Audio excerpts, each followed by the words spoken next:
এই তন্ময়দা আপনাকে দিয়ে শুরু করি। মানে আমি কি প্রশ্ন করব নাকি আপনি নিজেই বলবেন এটা কি? দেখুন, এখন হচ্ছে উনি একজন সাংসদ, উনি যেটা বলেছেন পরবর্তীকালে আপনাদের কাছে আপনারা আবার গিয়েছেন, উনি তার যুক্তির সেটা আরো ভয়ঙ্কর দিয়েছেন। সেটা আরো ভয়ঙ্কর। আমি আপনাকে বলি বিজেপির স্ট্যান্ডটা বলি, কারণ আমি তো বিজেপির হয়ে বলতে এসেছি, কারণ এই প্রত্যেকটা ব্যক্তির হয়ে কথা বলতে আসিনি। ঠিক ঠিক ঠিক, কিন্তু ব্যক্তিটা আপনার এবার হচ্ছে বিজেপির স্ট্যান্ড হচ্ছে যে পশ্চিমবঙ্গকে, বিজেপি যদি ক্ষমতায় আসছে পশ্চিমবঙ্গকে সুরক্ষিত করবে, বর্ডার অন্যভাবে সমস্ত সিল করা হবে এবং অনুপ্রবেশ পুরোপুরিভাবে রোকা হবে। তাতেও যদি অনুপ্রবেশ কোনোভাবে ঘটে থাকে তাহলে অন্য রাজ্যে যেমন হচ্ছে আসামে, ত্রিপুরায়, ওই গ্রামে গ্রামে খুঁজে বার করা হবে এবং পুলিশ তার জন্য কাজ করবে।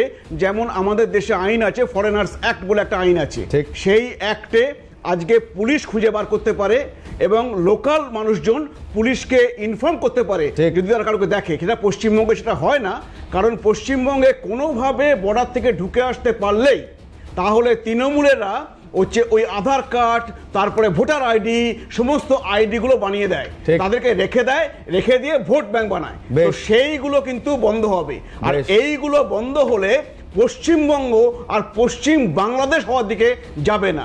এইটা হচ্ছে